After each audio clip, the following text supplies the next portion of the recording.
Hey friends! In today's video, I'm excited because I'm going to be exploring Adobe Express with you. It's a new program that Adobe has come out with. It's basically a combination of Illustrator and Photoshop. I'm very excited about this idea because these are the programs I use on a regular basis. I've heard that you can use presets for sizes, for like social media and that kind of thing. So I'm excited to see what they have to offer for that.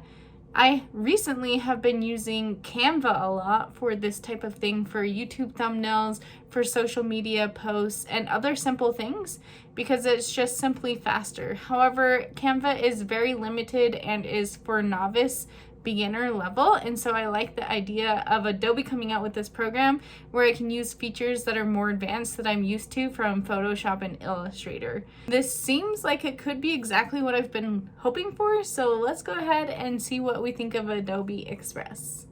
Alright, so I just typed in Adobe Express in Google and then I got to the website here. It has a pop-up saying that it's a beta. It kind of tells me what it does. So I've heard that if you have Creative Cloud already, you have the premium features. So I already have that. So I'm excited that I don't have to pay an additional fee for another platform. And if this works really well, then I can get rid of my Canva subscription and have one less subscription. So let's hope for that. All right, let's go. First impressions. Actually, I think it looks really similar to Canva. I don't know if that's a good thing or a bad thing.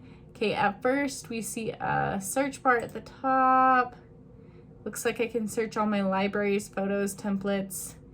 And then what do you want to make? So you just pick here. You can say social media, video, photo, document, marketing, generative AI. Ooh, that sounds really fun. We're gonna have to try that in another video. So get started. Start with your content.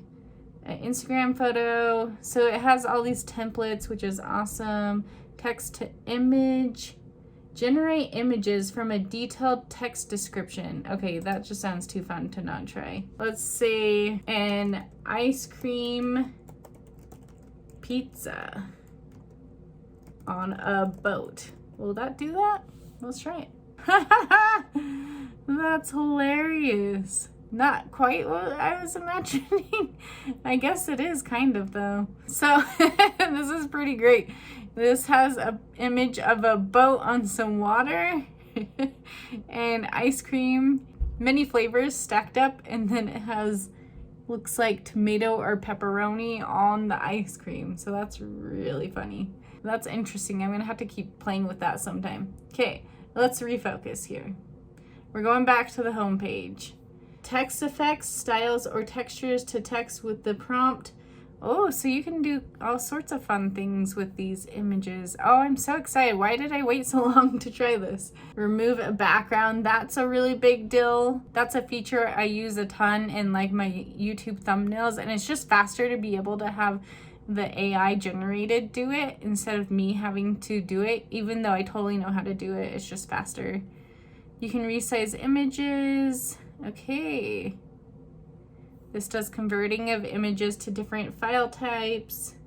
And then they have some templates here. So that's super exciting. So as a designer, obviously I don't usually use templates. However, for something really quick and easy, something that I'm not doing for a client, and maybe it's just for like a party or something personal, I might use a template as a starting point. It just really saves a lot of time. Now, I do think this app would be fantastic for anyone who's not a designer, because then you can be creating things from templates and you can learn as you go. And you don't have to pay someone to do a birthday invitation. You can create it yourself on a platform like this. Obviously, there are things you would want to hire out to a designer to do as a professional, but I don't see anything wrong with being self-sufficient and being able to create something simple on your own. All right, so let's see. They have home, they have your stuff. So this is where I would go to find any of my documents. Okay, so this is just where you can go. You can see a bunch of templates, you can see photos, you can see videos, design assets. Oh, these are cool. Guys, look at this. This is really cool. There's brush strokes. There's elements. Oh my gosh, I'm so excited. This is so exciting. Okay, I love this. I'm guessing that some of these are on the premium. I don't know the difference because I have already signed in, but I'm sure that some of them are free. Oh yeah, see, it shows right here how these ones with the crowns are for premium. So that's good to know. Easy to find. Schedule? What's schedule? Schedule in Adobe. Oh, so you can put on here when you want to post certain things. This seems like it would be really efficient and convenient. So you would do a new post here. That's way cool. And then we have a learn section. Okay. This could be really fun to explore, see these different things. Okay, cool. So let's go ahead and create a new document. I want to see how this compares and if I would be able to kind of create what I want to. Let's go ahead and say suggested sizes. Let's create an Instagram post. I have no idea what it's going to be about, but we're going to create it. So all I had to do was click on that one.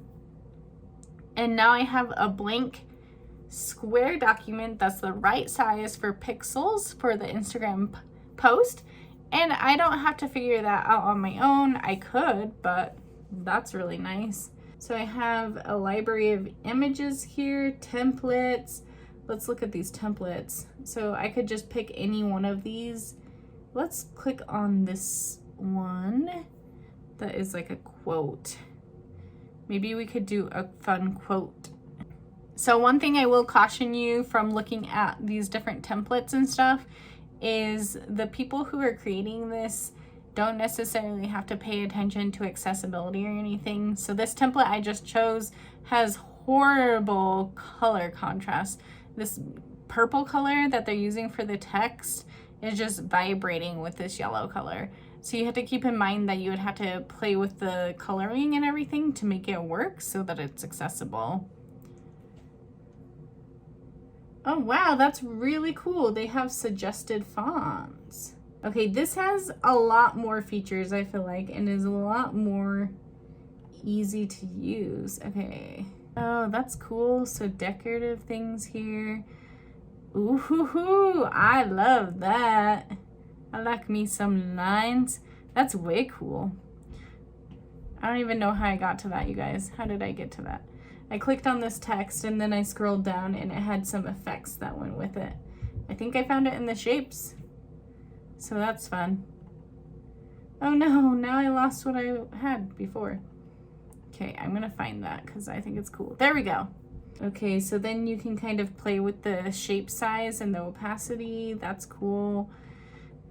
This is a lot more loud than I normally would do, but this is kind of fun. Okay, so I just found a quote that I really like. Learning to recognize exclusion is the first step in making experiences exclusive. This quote is from Kat Holmes, and so I put her name here. This is from one of my favorite books, Mismatch Interactions. I'm not loving these fonts, so I'm gonna pick fonts that I use for my personal social media. I'm gonna use Helvetica New, if they have it. Can you upload your own fonts? So I'm not seeing that font. Okay, let's see. Okay, I'm not loving how they have the text set up here. It's not very intuitive to me. Seems like they have super limited fonts, and I would have thought that add fonts to your library to access quickly in the future. So that's really nice. But as far as picking ones for now, maybe I'll just do this one. It's kind of nice. Makes it look like a signature handwritten font. So I have my fonts picked out, which like I said, I don't love how this is happening, but if I could get my own fonts imported in here, if I could figure out how to do that, that would be super great. All right, so next I'm gonna go ahead and I'm gonna use my branding colors to get in here. I'm hoping I can save them so I only have to input them once. I'm gonna change this background color. I have like a red maroonish purplish color. So let's see, we can use eyedropper, which is super nice. They have black and white recommended, and then looks like I can do primary, so type in the hex code.